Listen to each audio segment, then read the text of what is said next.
Good morning, everyone, and welcome to today's webinar. Today we will be discussing the power of attitude. My name is Patrick Allen. I'm the Program Manager for Kent State's Center for Corporate and Professional Development's Public Open Enrollment Programs.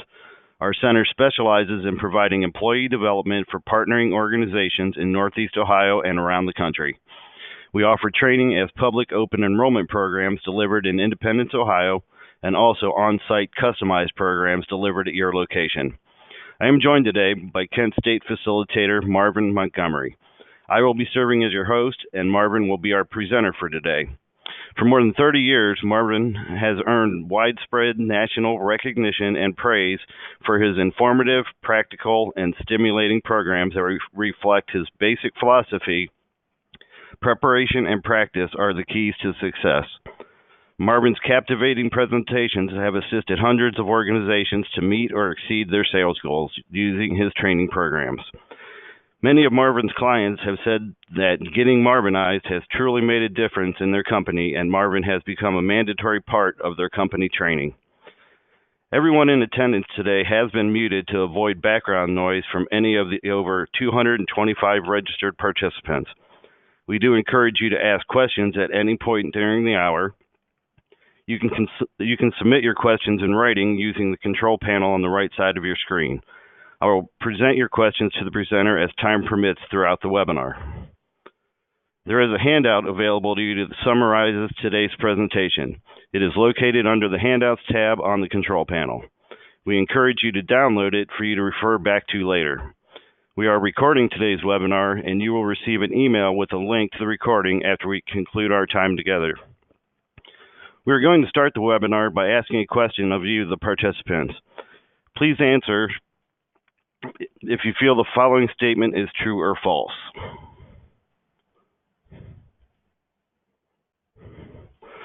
I can't control what happens to me, but I can control how I respond to it. I'll give you about 30 seconds to respond, then I will show you the results.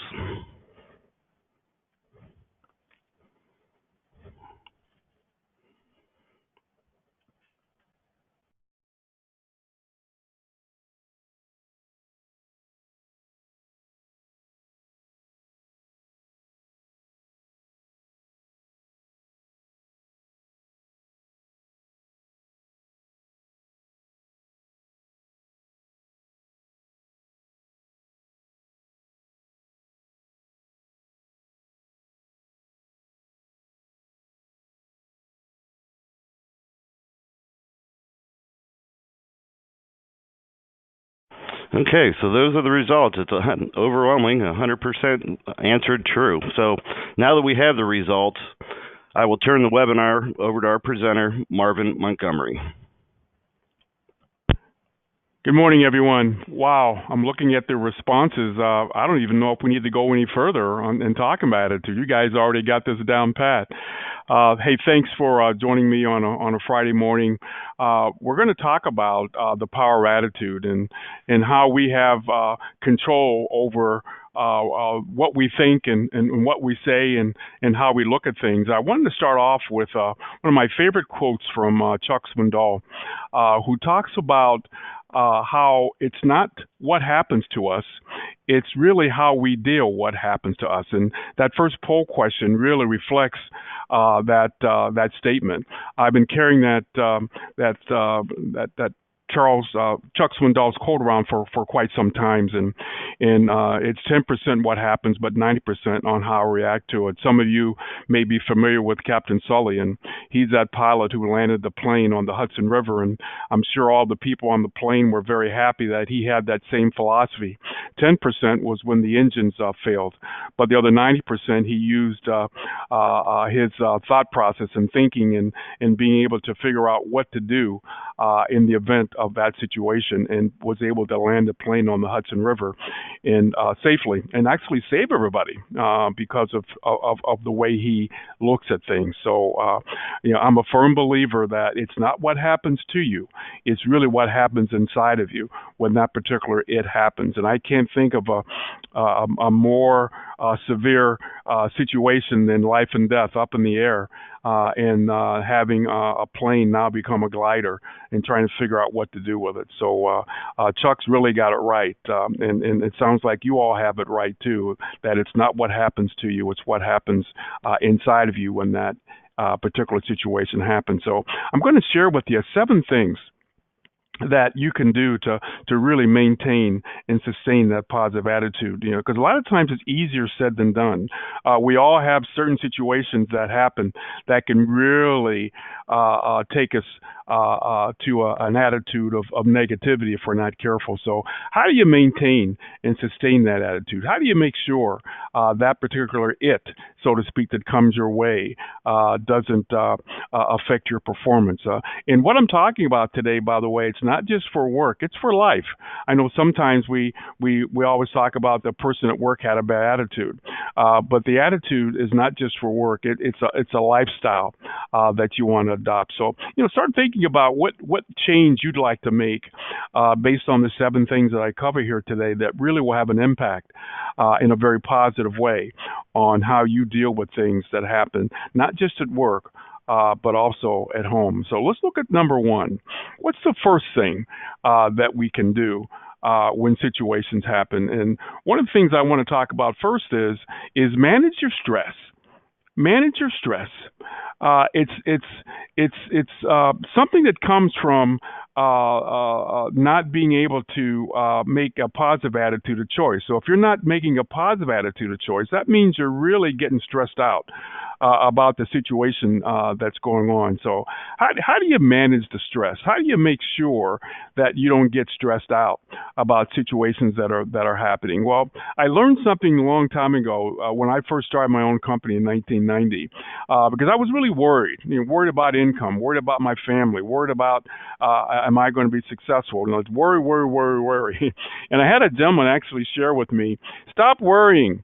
If you don't worry, if you don't stop worrying, you're gonna get all stressed out. And doctors have actually told us stress is a killer. It can really affect us emotionally as well as physically. So we want to make sure that we don't worry about the situation. So if we don't worry about it, then what do? Well, he said instead of worrying about things, replace the worry with think. Matter of fact, some people meditate. Some people will pray about the its that come their way, the its of life. And you may even want to start thinking about, has something already happened this morning or this week, or maybe you're worried or consumed about something that may be happening later on today. Well, my advice, stop worrying about it and start thinking about it. Here's what happens when you think about things. Well, when you think about things, you're going to come up with what? Absolutely right. You're going to come up with solutions. And the solutions are going to fall into 2 categories. It's either something you can do something about or something you can't. By the way, both of which you can control. I've learned to control my cans. And here's the way you control your cans. It's 3 simple words. Do it now. Do it now. Because here's what happens. When you learn that it's something you can do something about, in other words, you came up with a solution, and the solution falls in the can category, then do it now. Do it now. Because if you don't do it now, then it always reverts back to stress and worry. So do it now. So is that thing that's bothering you something you can do something about? Then do it now. Don't procrastinate, because that's something that we all have a habit of doing. We want to put it off. We want to postpone it. And when you postpone something you can control, it does continue to worry you. If it's something you can't do anything about, let it go. Three simple words. I love the let it go side, because so many things in life we can't do anything about, but we're still all stressed out about something. So think about this for a second. Is there something that's consuming you right now? Is it in the can category or is it in the can't category? If you can't do anything about it, let it go. If you can do something about it, do it now. A young lady told me years ago, if you're going through life all stressed out, that means you become a sponge. But if you've been able to let things go or take care of things that you can control and move on, that means you're going through life as a duck. So are you going to be a duck or or a sponge. We've all seen that duck mentality. Ducks out on the lake, and the water will not penetrate, which means it's just kind of swimming around. It could even be raining outside. You're still out there because they know that the feathers are going to keep them from sinking and going down into that water. But if you're a sponge, you throw a sponge out in the river, throw a sponge out in the lake, or even put a sponge in the sink, after a while, after it absorbs so much water, it's going to begin to sink. Well, don't let these things that are coming your way, whether you can do something about it or you can't absorb it. You got to be the duck.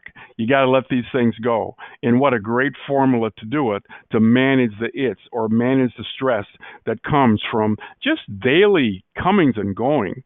Does anybody remember PC? PC is my acronym for pre-cell phone, because we live in a day and time now, and that's why I said this is not just for work, it's for life. We are constantly engaged. We are constantly being bombarded with all different types of things, whether it's media, whether it's family and friends, whether it's work related, and it's right in the palm of your hand or in your tablet or your laptop. So you better have a way to manage the stress, because if you don't manage it, I'm telling you right now, it will manage you. And if it manages you, you're going to be in a position where you may even find yourself in the hospital. Because if you're stressed out, and if you're not controlling what's coming your way, there is no way that you can operate and perform at your peak when something is nagging at you and bringing you down. So first and foremost, manage that stress. Think, don't worry, do it now or let it go. Simple formula, but sometimes tough to do. But if you start doing what I did, I used to ask myself the question silently, not out loud. Don't ask this question out loud. But sometimes to yourself, when that it comes your way next time, ask yourself this question: is this something that I can control? If the answer is yes, do it now. If the answer is no, let it go. Very simple philosophy to help you manage the its that are coming your way. So whatever you're consuming and worrying you right now, use that philosophy. It'll help you maintain a positive attitude when it comes to things that could cause you that stress. Now let's move on. Focus on the positive. One of my favorite statements here is, your outlook impacts your outcome. Your outlook impacts your outcome. What do you see when things come your way? Because I've learned there's always two sides. If there's a positive side and a negative side. The problem is, if you have a negative attitude, you only see the negative side, because your outlook will impact your outcome.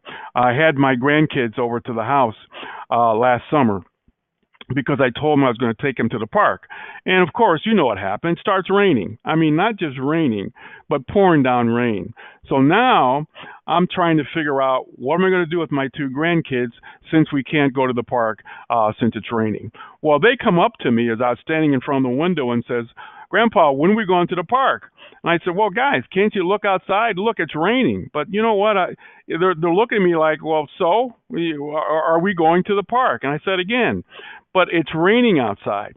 And they said, "Yeah, but I know that," the one said, "but are we going to the park?" And then after they said it that second time, it dawned on me that their focus was not on the rain.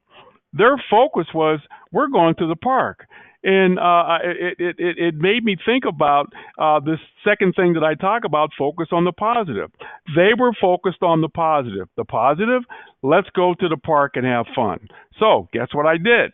We went to the park and had fun. You know, my daughter comes to pick them up. They're muddy from head to toe along with me. But I'll tell you what, we had a great time, because it taught me a lesson and reminded me that sometime as we get older, we forget the importance of focusing on the positive. We start looking at the negative. We get stuck in a rut. You know, what's your focus? Even today, they're talking about rain. But are you focusing on the rain, or are you thinking, wow, this is going to be good for my plants, it's going to be good for my flowers? Maybe you haven't washed your car in a while, and that's your car wash for today. Because your outlook will impact your outcome. Change your outlook, change your outcome. Change your outlook, change your outcome. Are you stuck on negativity? Are you looking at things that are bringing you down instead of looking at things that can bring you up? I had my neighbor this past winter. We're both walking to the mailbox because his mailbox is not too far from mine. He looks at me and he says, "Man," and it's raining, by the way. And he says, "Wow, I, this rain, it's terrible. I can't wait for it to stop." And I looked at him and he's complaining about the rain. And I said, "You know what? But look, you don't have to shovel rain." And he stopped in his tracks. He looked at me and said, "I didn't think about it that way. I didn't look at it like that." And that's a perfect example of how we don't take time to really take a closer look and find a positive in what we're looking at currently as a negative, because your outlook will impact the outcome of the situation that you're in or looking at, or a combination of both. So 2 things so far: manage your stress, focus on the positive. Those 2 things right there will help you maintain and sustain a positive attitude. Let's go to the next slide. Pull the weeds. This is very appropriate because I've seen people in my neighborhood already outside with rakes and looking over their garden and pulling some weeds and things that are currently in there. Obviously, it's too early to plant, but they're getting things ready. What do you need to move on? What's currently choking you? Is it work related? Is it home related? Is it a combination of both? Remember, I already kind of gave you a formula that can help you pull those weeds, because if you don't pull those weeds, if you don't move those things on, they have a tendency, just like a weeds will, it'll choke the life out of a plant. Well, it also will choke the life out of you in the regards of your performance. I think sometimes what happens is we think we're performing at our peak, but we're really not. Have you had somebody come up to you recently and ask you the question, "Hey, are you okay?" Well, the reason why they ask you that question is they're seeing a behavior that's probably not like you. You're not as upbeat. You're not as enthusiastic. You're not as positive as you normally are, and that means they're probably seeing the signs of some type of stress that's affecting you. So we have to pull the weeds. We've got to move these things on. I like to start off with a clean plate every day. You don't want to take yesterday's weeds into today, because if you continue to do that, you're going to have a plate full of weeds of life, so to speak, that are going to pull you down. So remember that formula. If you can do something about it, do it now. If you can't, let it go. Move these things on. Don't let the weeds of life affect your ability, to communicate, perform, be that person that you normally are. You want to stay positive. I just know from my 30 years of experience working with people in sales and customer service and leadership that it is impossible to perform consistently at your peak if there's something that's really choking the life out of you, not literally, but mentally. Or physically, because you can't let that situation go. And sometimes it's not letting it go totally. Sometimes you have to let it go temporarily. So don't just, because you may be saying, "Well, Marvin, some things, I know some of these things are real. There's some legitimate things out there that justifies, being negative, and having maybe a negative attitude. But doctors will tell you, the best way to handle any type of health situation is to go through it with a positive attitude. But I also think that relates to any kind of situation that's going on at home or at work that may not be health related. Do you have the ability to go through it in a positive way and not let that situation take control? So pull the weeds. Okay, Marvin, if I could interrupt, we did have a question come in. The question is, what do you do when the attitudes of the people you work with are negative? You know what? That's a good question, and every time I talk about this, it reminds me of going to church. I guarantee you, some of you are probably sitting there going, "Oh my God, Frank needs to be hearing this. Molly needs to be hearing that." And hopefully, I'm changing the names to protect the innocent. But one of the things I always talk about is you can't change somebody else's behavior, But you can create a change in them by not allowing their negativity to bring you down. That's to me the mark of a customer service pro, a leadership pro, maybe even a mom or a dad or a family member or a neighbor, because we are always going to be surrounded by people who don't look at things the same way a positive person does. Remember, what did I do with my neighbor? I got him to look at the rain as a positive thing, and I call it the yeah, but statement. Sometimes you can use the yeah, but statements. And I said to him, yeah, but you know what? You don't have to shovel rain. And it made him stop in his tracks and go, wow, I never thought about it that way. I never looked at it that way. You're right. And he got a big smile on his face. He's probably using that statement now. But you can convert that negative attitude, number one, by not letting them bring you down, but also being that yeah, but person in a positive way. Because anybody that's in my presence that always brings or has a tendency to bring up negative things, I'm always the one that gets them to look at things in a positive side. So you want to be the positive mirror for people, so to speak. Be that positive mirror. Don't let them bring you down to their level. You want to be the person that always stays at the positive level and hopefully get them to rise up to where you're at in your positive light. So I hope that answer will be encouraging and helpful, because you're going to go back all pumped up from this 45 minutes or so with me today. And then initially it may be a customer, it could be an employee, it might even be a boss or a family member that approaches you. But you can't let that situation bring you down. Always take the high road. Always take the high road. And eventually, I'm telling you, your high road will have a positive effect on them. Great question. Let's move on. Keep it first time fresh. How do you keep things fresh?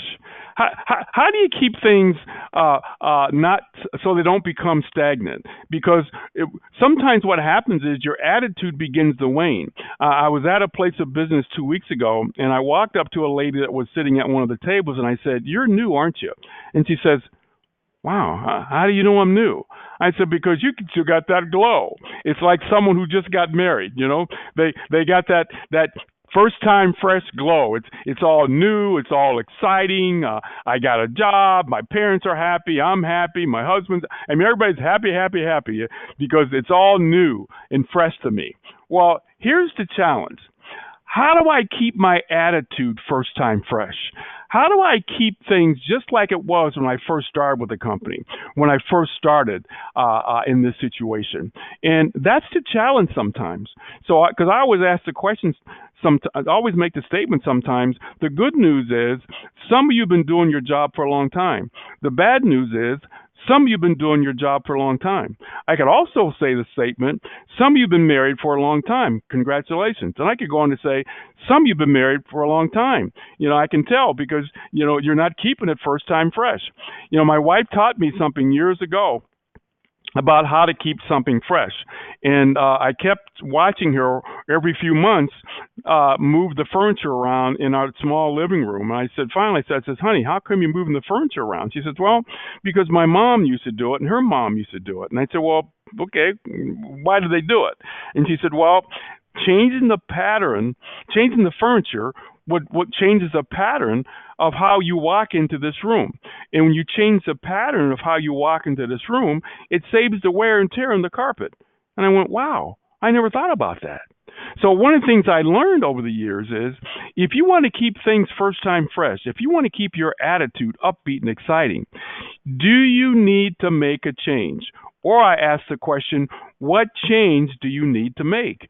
It's like if you go home from work the same way every day, consistently, I guarantee you will pull up in your driveway, you'll pull up in your garage, and you'll turn the key up and think, oh my God, how in the heck did I get home?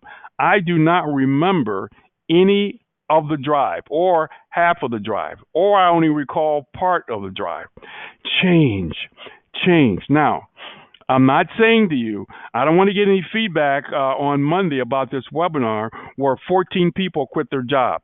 That's not what I'm saying. What I'm saying is within your roles and responsibilities, what change do you need to make? Maybe it's just changing the way you sit. Maybe it's just changing your desk around. Maybe it's standing instead of sitting. I'm not talking about wholesale changes. I'm talking about subtle changes. Even something as simple as I said, if you go home differently from work today, you're going to have to be a lot more alert. As a matter of fact, you may start seeing things that you haven't seen before and learn a new place to eat. You never know what happens with a little subtle change. Boy, you got to keep it first time fresh. When I was doing training for one company, their motto was, "It's showtime." It's showtime. They actually had those signs in the back room on the wall to remind people when they came out front, before they came out front, it's showtime. Because when you hit that door to walk out front, you got to keep it fresh. It's showtime. We all heard that expression. You don't get a second chance to what? Make a good first impression. You get one chance and one chance only. Boy, keep it first time fresh. And I'll give you two more things that are going to help you do that. One, and hopefully you think what I'm doing here is really fresh and exciting, and I'm enthusiastic about it. And that's because I really enjoy what you do. So I ask people all the time, do you enjoy what you do? Because when you enjoy what you do, it's easy to keep it exciting. It's easy to keep it fresh because that motivation that comes in passion, it's alive and well.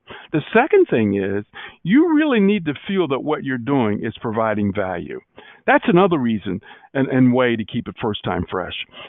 So enjoy what you do. Believe that what you're providing is providing value. And do you need to make a change to keep things exciting?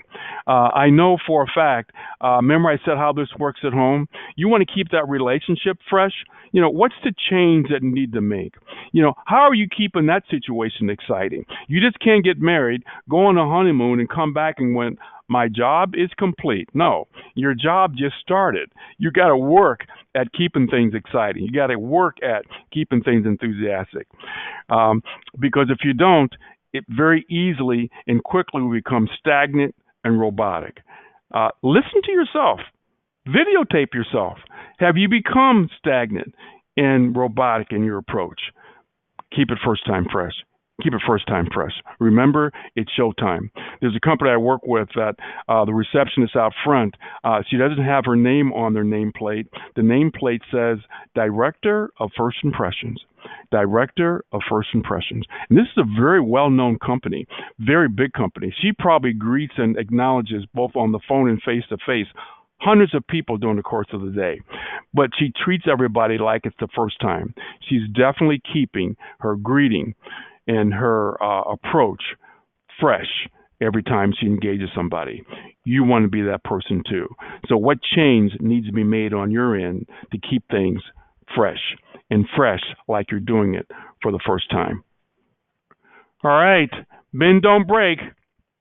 That's Captain Sully all day long.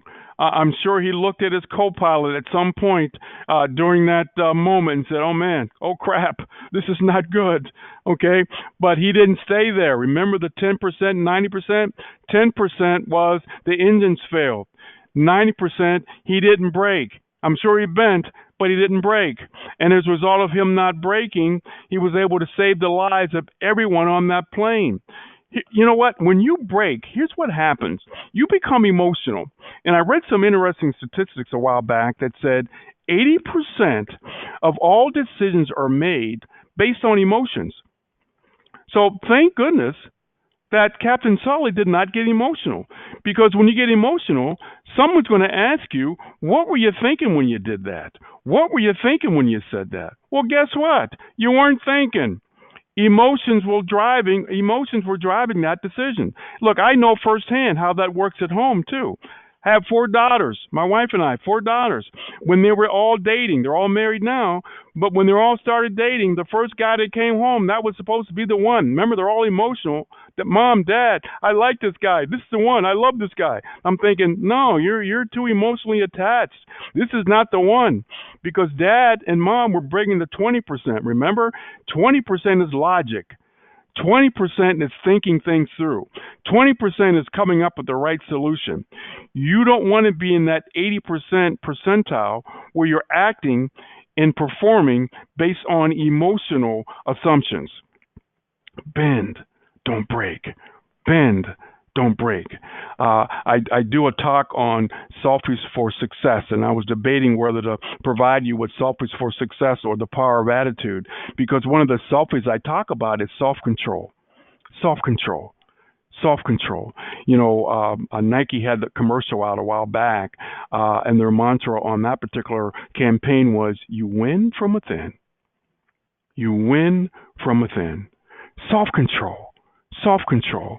What areas in your life, whether it's home or work, do you need to exercise self control? I was driving here today for this webinar, and I saw people in road rage situation where they weren't exercising self control.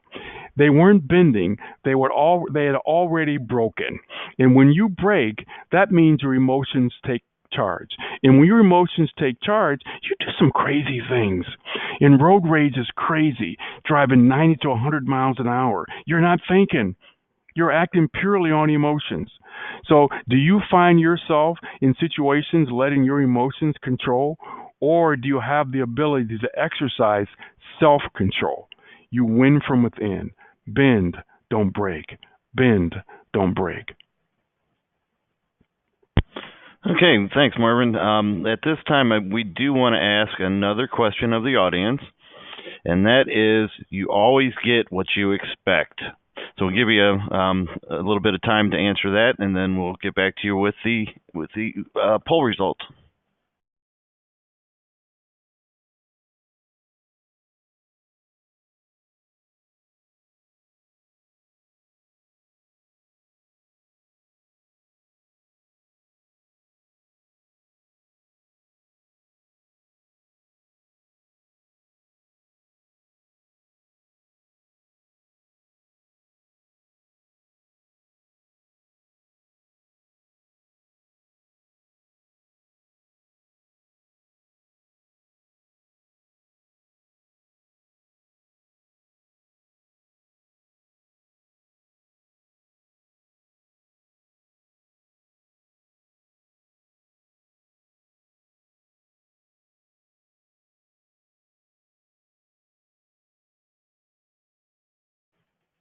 Okay, and there are the results of the poll. All right. 80% of you false, 14% true. You always get what you expect. We're going to talk about that in a minute, but we're going to talk about the self-fulfilling prophecy, and I might be able to change the mindset of some of you that said false. All right, but before we get to that, I want to express one more thing on bend don't break, because this is a very important tool or step of this whole developing that positive attitude mindset. I want you to think about what's that one thing, because you've all heard that expression. We all have a button. If it's pushed, it can kind of push us over the edge. How many times on one of the major TV networks have you seen the neighbor being interviewed? And the neighbor is talking about their neighbor, but they're always saying glowing things about them, even though they may have done some type of heinous crime, and now they're being hauled off maybe to jail or maybe even something worse. And the neighbor always says, "Oh, I knew Marvin extremely well. Nice guy. He would come out and talk to us and always say hi, always pleasant." Well, what the heck happened to Marvin? Well, someone got his button, and when they pushed that button, he moved from bending to breaking, which means he became emotional and did something or said something without what? Without thinking, without being rational. Went over the edge. I know even Captain Sully, when they had that little meeting with him, because they were all upset because he landed a very expensive plane in the Hudson River. They ditched that plane in the Hudson River. They weren't happy about it because they thought he could have either went to a closer airport or even turned around and landed the plane opposed to landing it in the river. But after playing and replaying simulation after simulation after simulation, they realized that he made the correct decision. Why do you make the correct decision? Because he did it based on what? Thinking. and not emotions, bending and not breaking. So again, that was a life and death situation. But I want you to think about what would happen if you broke, okay, in that particular situation. So I always tell people, even with my kids, start with the end in mind. If I don't exercise self-control, what can happen? Or start with the beginning in mind. If I do exercise self-control, what won't happen? So you want to be in that bending situation and not that breaking situation. Bend, don't break. Manage, manage, manage. Exercise some self-control.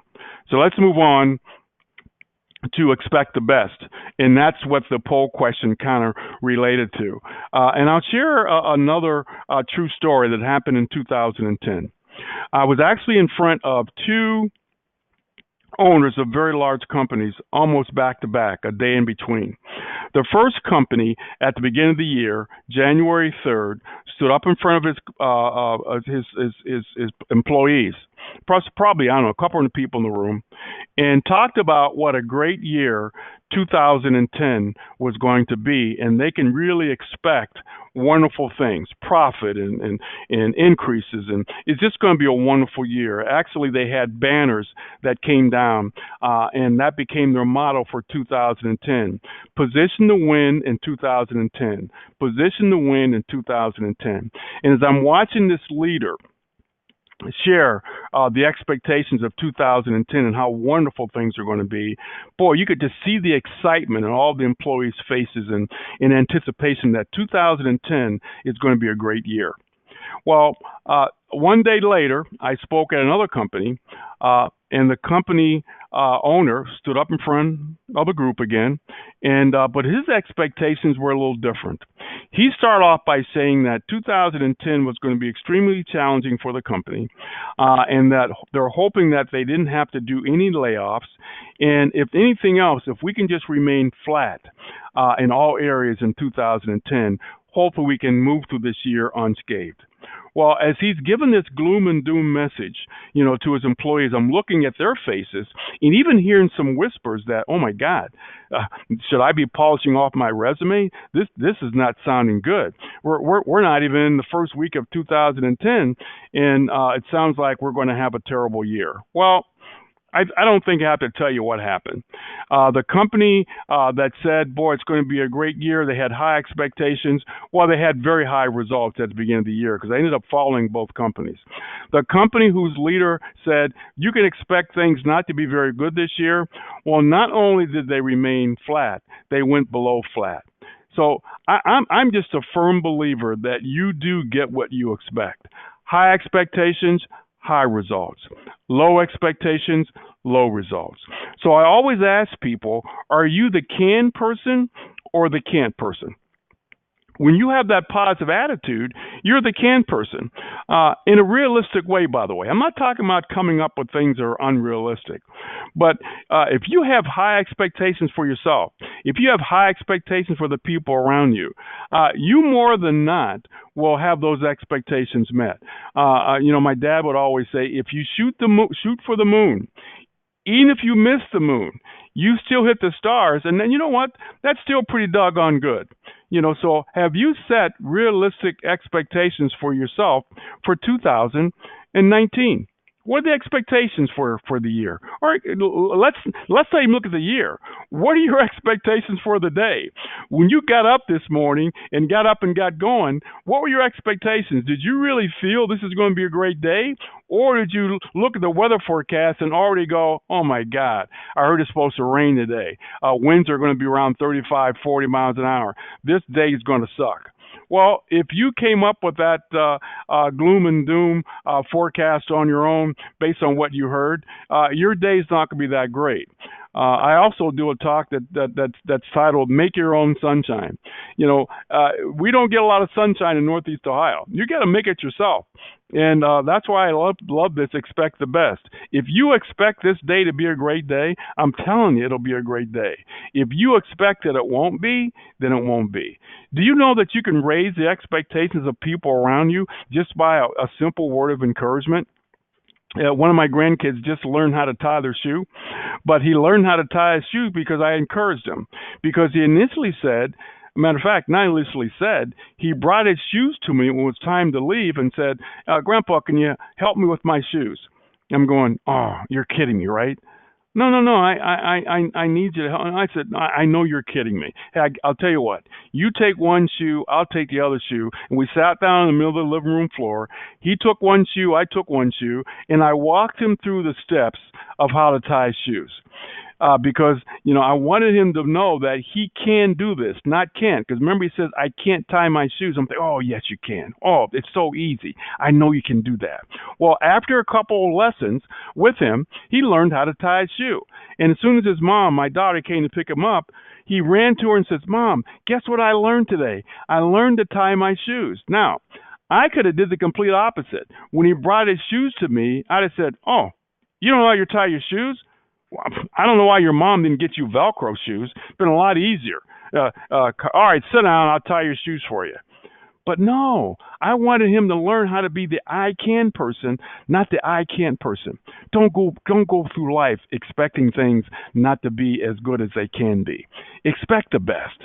Expect the best. Because when you expect the best, you most often will get it. It's titled, you want to look up something? Look up something after this webinar is over. It's called The Self-Fulfilling Prophecy. The Self-Fulfilling Prophecy.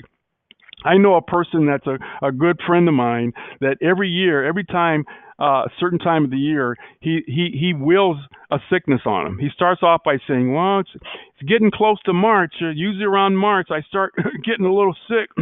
I can feel it coming on. Well, when you expect it, then you'll get it. Yeah, again, let me go back to the medical field. Doctors will tell you all the time, if you expect to go through that health issue you're having in a very positive way, boy, you'll come out on the other end in a positive way. But if you expect not to be able to walk straight or not be able to do this, then pretty much you'll end up with what you expect. So all I'm saying here is raise the bar. Expect the best. So look at these things that I talked about here today. And I just want to review them real quick, and then we'll open it up for any questions that you may have. First and foremost, let's start today by choosing to be positive. Look, are there some things that can bring you down that are realistic and you can't do anything about? Absolutely. But remember what we said? It's not what happens to you. It's what happens in you when that particular it happens. So moving forward, let's start choosing to be positive and not letting that situation bring you down. Second thing, manage the stress. Manage the stress. Remember we said, if you don't manage it, it will manage you. And I gave you a great formula on how to do that. Stop worrying. Think about it. Come up with a solution. Solution falls into two categories. It's either something you can do something about or something you can't. Stop procrastinating. Do it now. Or if you can't do anything about it, let it go. Remember, be the duck, not the sponge. Stop soaking up everything that happens to you, and it comes out in the form of affecting your performance. Manage it. Manage it. Third, focus on the positive. Remember, you may want to just memorize that saying because it's true. Your outlook impacts your outcome. Your outlook impacts your outcome. Change the way you look at things. Change the way you look at things because there's always two sides. There's a positive side and a negative side. But you can also change the way other people look at things just by you staying positive in pointing out the positive side of the negativity that they may be focusing on. Next, pull the weeds. Pull the weeds. I'm hoping everybody wrote down something right now that's really bothering you. It's really kind of choking the life out of your performance and your attitude. Is it something you can control? Let it go. Is it something you can't? Something you can control? Do it now. Something you can't? Let it go. Simple philosophy to move those things on. And then keep it first time fresh. What change do you need to make? Have you become robotic? Have you become scripted? Have you become so intentional in the way you do things, that you're not really thinking things through.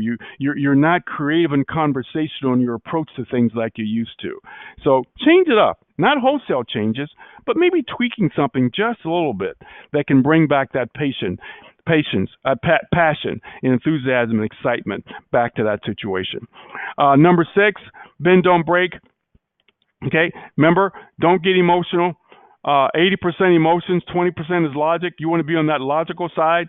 You don't want to act on emotion. That means you're thinking before you act, and you're not thinking before you speak. So exercise some self-control and make sure you're moving in the right direction. And last, expectations.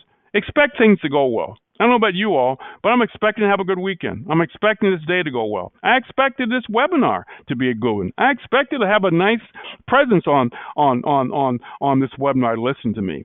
Because when you raise the level of your expectations, you also raise the level of the results.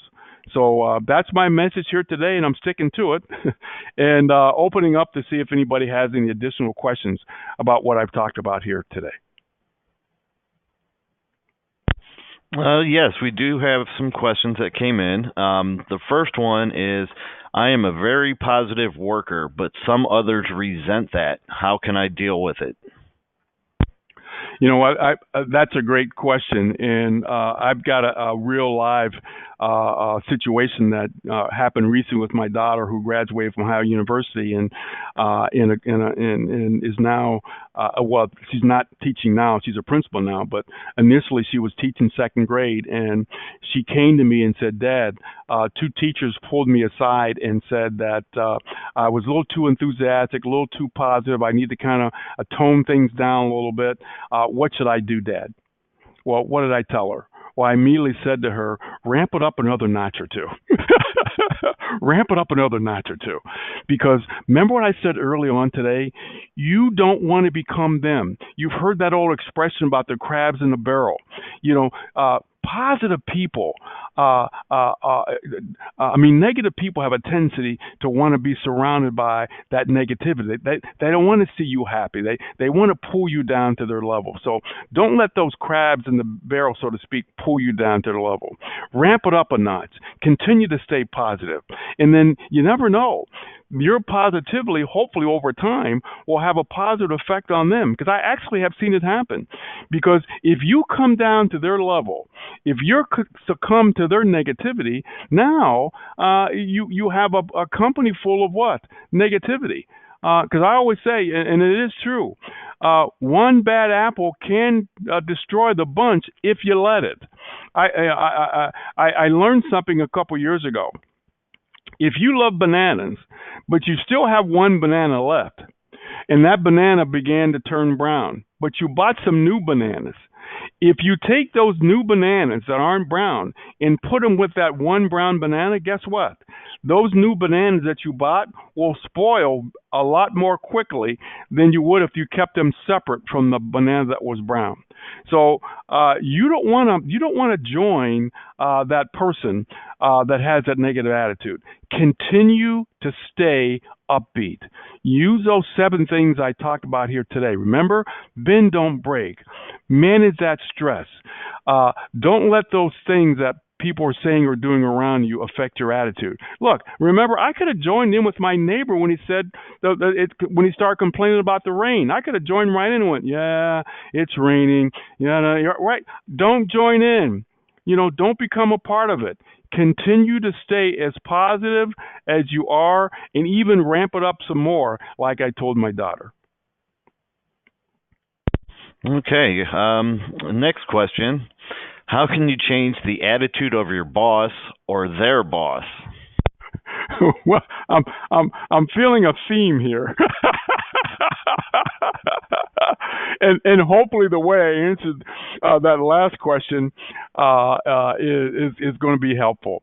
Remember, the only way to create long-lasting change is by modeling it yourself. I just shared with someone yesterday, and I grew up in an era where my parents would say, their mantra, without even saying, was, "Do as I say, not as I do." do as I say, not as I do. So my mom and dad would always say, don't smoke. You don't want to smoke. You don't want to smoke. But while they're telling me not to smoke, they're blowing smoke in my face. Well, you don't want to do this. You never want to smoke a cigarette, but they're smoking while they're telling me that. Well, sometimes leadership has a tendency to tell you how you should behave, but in the meantime, their behavior is not reflecting that. Well, you can't change that, but what you can change is how you deal with that. And the way to deal with it is to continue to model the appropriate behavior, and then hopefully, eventually, it will catch on. It will catch fire to that person or individual. Now, the other thing I've always say is, rather than tell somebody how they should behave, you can ask them or question their behavior. Give a perfect example. I was in line, and the cashier was really being kind of rude. So rather than me say to them, "Wow, you're sure being rude. Your attitude really sucks today," I asked them the question, "Are you okay today?" And he looked at me, and it stopped them in their tracks and went, yeah, I'm okay. Why'd you ask? I said, well, it just seems like you're a little cranky, a little upset here this morning. And then she said, oh, I am so sorry. I'm actually going through a lot, and I didn't mean to be snippy with you. So what I've learned is you can point things out to people with questions or with statements, and because I don't think people normally want to be that way. I just think that sometimes life has beat them down, and you fall into that situation where it's become a behavior, it's become a habit. So if you're thinking and not reacting, remember that 80%, 20%, you're not letting your emotions drive you, but you're thinking about, how do I approach someone? What's the best way to approach this situation to maybe help this person change that negativity, that negative attitude that they have? And I guarantee you'll be able to come up with the right approach. Or, hey, look, we've all been to this webinar today. Maybe use this webinar as a way to go to that person and say, hey, heard a great webinar today, some great tips on how we can maintain and sustain a positive attitude. Would you mind if I share with you what I learned here today? That may be a way of being that mirror to them, letting them know that there may be a better way than what they're using right now with their attitude. Okay, I think we have time for one more question. How do you handle the spread of negativity outside of your control when others chitter chat, bringing others down to their way of thinking? When you hear this is happening, do you just let it go? Yeah, that's a good question.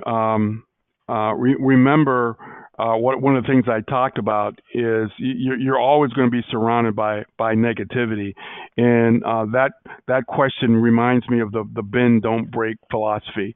Don't let people that have that I call them the negative Ned or the negative Nelly, that nothing's ever right. It's never good enough. It's never fast enough. It's this or that, and the moaning and the groaning and the wah wah wah wah wah. Well, you want to be that person that hopefully gets them to look at the positive side, and sometimes you can, and sometimes you can't. But don't let these situations that come from people break you. I didn't let that situation break me with the neighbor. Yeah, but you know what? You don't have to shovel rain. So can you get them to look at the positive side with a statement, with a question, and hopefully eventually it will have a positive effect on them, because whether it's friends, whether it's family, whether it's neighbors, or whether it's work related, we will always be surrounded by people that have not learned how to take the high road. Okay, well, that does conclude our time together. I would like to thank everybody for joining us today. If you would like to learn more about this topic or any of the other topics that Marvin offers, we can tailor the program and deliver it to you at your site. You can see the telephone number and email address on your screen, so feel free to give us a call or send us an email, and we'll work with you to see what we can do about bringing the program to you. If you want to find out about our other open enrollment programs, you can also go to our website at www.kent.edu/yourtrainingpartner, and our programs are held at the Educational Service Center of Northeast Ohio, which is located in Independence, Ohio. You can join our extensive list of clients and bring Kent State right to your facility. And thank you again for attending, and we do encourage you to register for our next webinar, which will be Friday, May 3rd, 2019, not 3019, when we will do an overview of project management with Kent State facilitator Bob Jewell. And in this webinar, we will discuss what is a project, a basic 4-phase process for managing projects, the elements of a project hierarchy, and how to create a work breakdown structure. For those attending live, you will be asked to complete a short survey. Please complete this survey so that we can be assured that we are bringing you the most usable and relevant content possible. You will also receive a follow-up email within 24 to 48 hours with a link to view a recording of today's webinar. On behalf of Kent State's Center for Corporate and Professional Development and our facilitator, Marvin Montgomery, thank you for joining us today, and have a great rest of your day.